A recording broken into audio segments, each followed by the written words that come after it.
Savez-vous que le chêne, surnommé le roi des arbres, possède une longévité légendaire et continue à vivre d'une certaine façon après sa mort en abritant des centaines d'autres espèces, notamment dans son bois mort. Bonjour, ici Natacha Renata Kimberly. Aujourd'hui, je vais vous parler de la symbolique du chêne, qui était un arbre considéré comme sacré dans nos régions européennes, et cela dans plusieurs de nos traditions culturelles.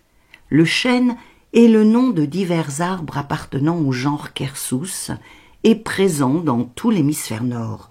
Selon les auteurs, il y aurait entre 200 et 600 espèces de chêne. Son écorce, ses feuilles et sa tige possèdent de multiples propriétés qui sont astringentes, anti-inflammatoires, hémostatiques, antipoison d'alcaloïdes toxiques, antidiarrhéiques et antiseptiques. Ces bourgeons, qui sont un stimulant général, permettent de lutter contre la fatigue et de stimuler la corticosurrénale. Le bois du chêne est très dur. Il résiste au temps, aux champignons et aux rongeurs. On pourrait dire qu'il est quasiment indestructible. Ce sont probablement toutes ces raisons qui ont fait qu'il a servi à construire les navires de la marine royale en France et les charpentes de nos cathédrales. Le nom de cet arbre est lié à 4 racines différentes qui sont les 3 mots indo-européens suivants, dru, percus et haig, et le terme gaulois cassanos, d'où semble provenir le mot français chêne, qui se disait chasne en ancien français. Certains linguistes lient le mot druide, qui se dit en proto-celtique druid, à la racine indo-européenne dre, qui signifie fort comme le chêne. Le mot percus, qui a donné Quercus, le genre auquel appartient le chêne, est quant à lui directement en lien avec Perkūnas ou Perkūnas, un dieu balte issu des mythologies lituaniennes et lettonnes qui règne sur l'orage, la pluie, les montagnes, le ciel et les chênes. Et le proto-indo-européen haig a donné les mots allemands eich et anglais oak pour désigner le chêne, cet arbre nourricier qui devient généralement plusieurs fois centenaire si on lui laisse le temps. Il existe en Bulgarie, un pays dont le blason comprend 2 branches de chêne croisées portant des fruits, un chêne pédonculé appelé le chêne de granit, qui est le plus vieux chêne du pays et probablement l'un des plus vieux d'Europe. Son âge a été estimé à 1677 ans.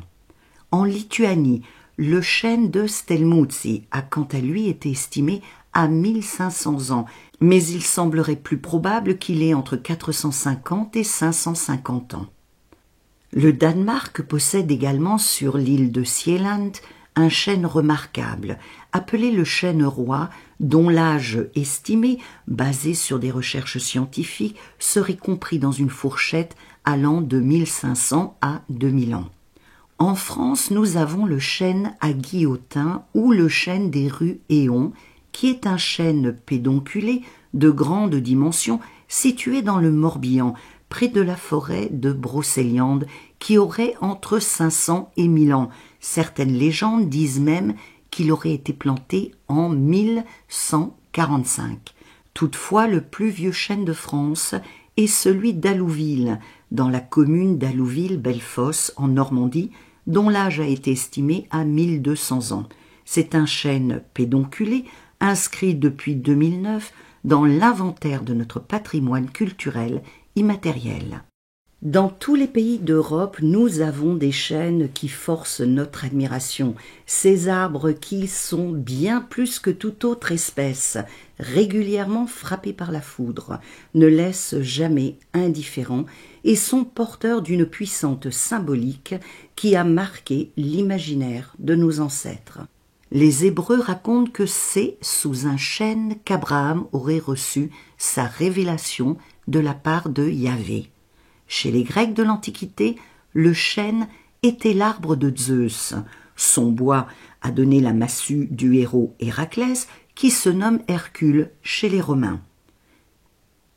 C'est également sous un chêne qu'était suspendue la toison d'or, constituée par la peau de Chrysomalos, un bélier fantastique pourvu d'ailes et doué de paroles.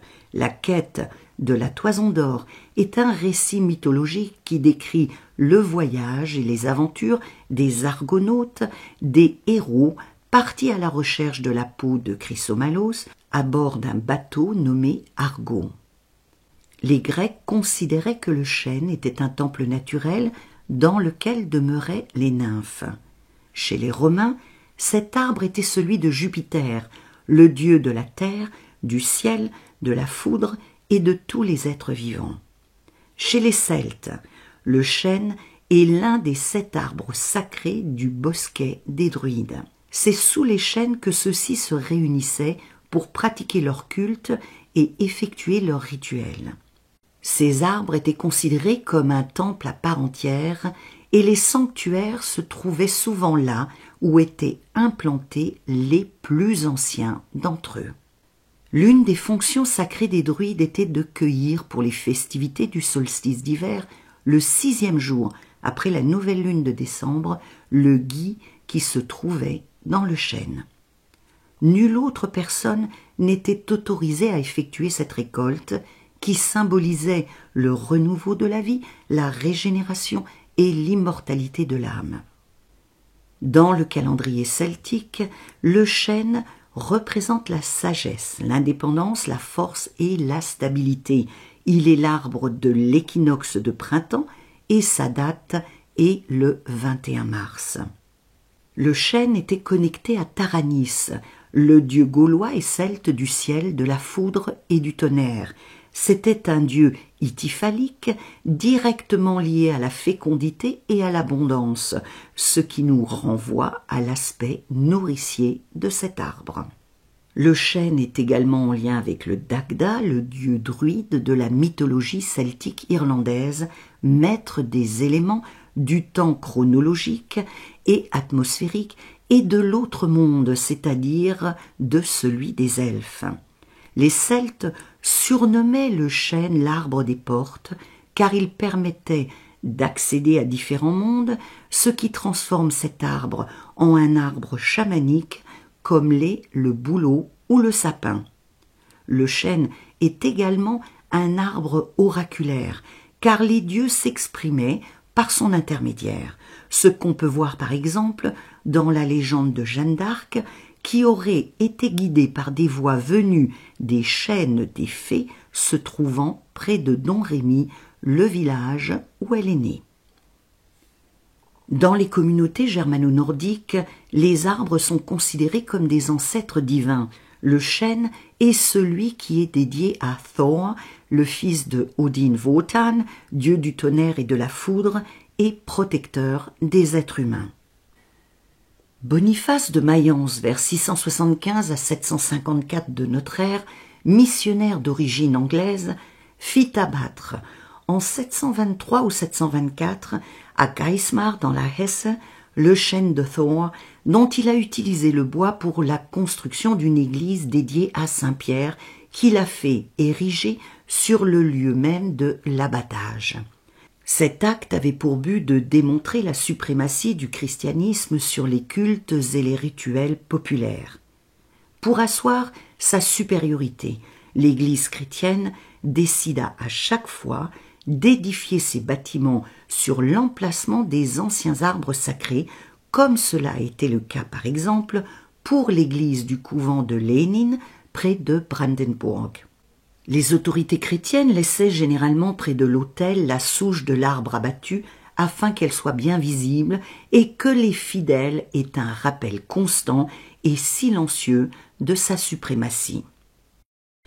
Il ne lui était pas possible de se débarrasser de tous les arbres. Du coup, l'Église les christianisait et les consacrait à la Vierge ou à des saints chrétiens. C'est ainsi que nous avons vu naître le chêne de la Vierge, près d'Elbeuf, en Seine-Maritime, le chêne des Suédois, dans la forêt de Bitche, en Moselle, sur lequel est gravé un crucifix, le chêne de Saint-Vincent, devant la maison natale de saint Vincent de Paul à Pouilly dans les Landes, et le chêne d'Allouville dont je vous ai déjà parlé, dédié à Notre-Dame de la Paix et sur lequel a été construite la chapelle de la Vierge.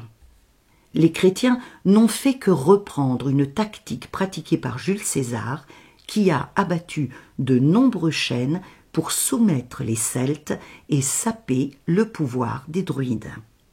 Les Vikings, quant à eux, plaçaient leurs morts dans des barques en bois de chêne pour les préparer à l'immortalité qui les attendait et au voyage qu'ils entreprenaient après la mort. Les Estoniens, un peuple d'origine finno-ougrienne, consacraient le chêne à Tahara ou à Tarapita, le dieu du tonnerre et de la foudre, considéré comme le dieu suprême de leur panthéon.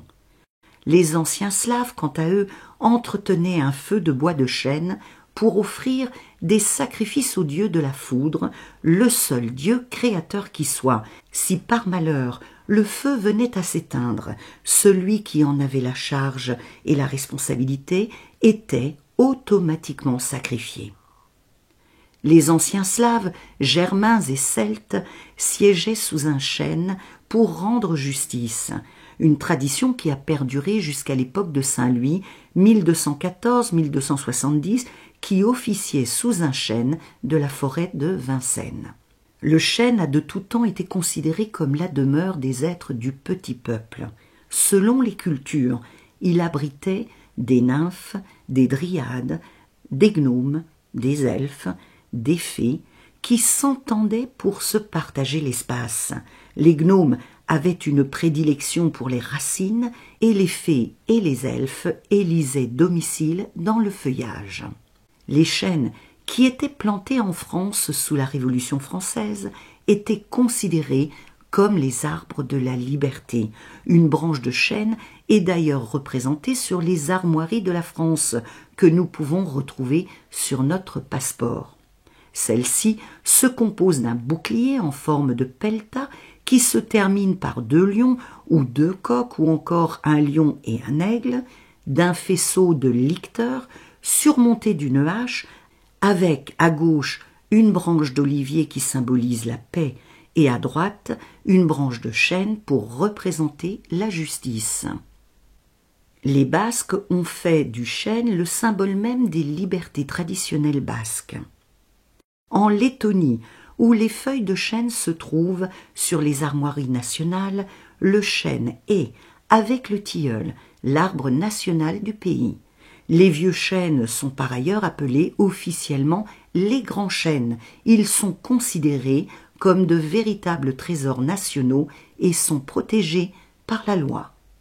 Le chêne est aussi l'un des symboles de l'Angleterre. Il représente la force et le courage. Le terme chêne royal désigne un chêne pédonculé qui se trouvait dans le parc de Boscobel House, dans lequel s'était caché Charles II en 1651 après l'exécution de son père. Une commémoration de cet événement, nommé le Royal Oak Day, se déroulait tous les 29 mai et célébrait la restauration de la monarchie anglaise qui a eu lieu en 1660. Certaines régions d'Angleterre continuent encore aujourd'hui de fêter cette journée.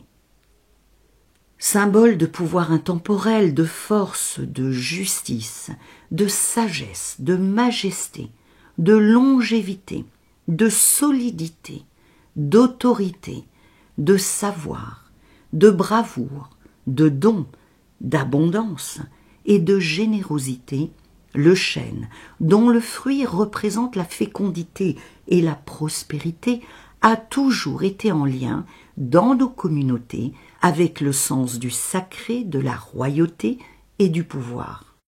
Appelez le chêne dans votre vie, consommer ses fruits et son miel et voyager avec lui vous permettra de vous régénérer, d'acquérir de la force, de la majesté et de l'autorité, d'intégrer le sens de la justice et de la rectitude, de rayonner la fréquence de l'hospitalité, de la générosité et de l'abondance, et de développer une véritable résilience. Si vous souhaitez ressentir en vous la puissance, la force, la solidité et la résistance qui vient d'un endroit au-delà de vous, le chêne est l'arbre qu'il vous faut et que vous pouvez solliciter, car il vous permettra de poursuivre votre combat, de garder espoir et d'aligner vos valeurs sur des valeurs universelles et sacrées. Avant de vous quitter, je voulais vous dire que je publie tous les jours des petits commentaires dans la rubrique communauté de YouTube et aussi sur mon canal Telegram, dont vous trouverez le lien sous la vidéo. Et par le lien qui s'affiche maintenant, je vous propose de visionner une autre vidéo que j'ai faite et qui porte sur le châtaignier, un arbre nourricier comme le chêne dont je vous ai parlé aujourd'hui. Rêvons et voyageons ensemble.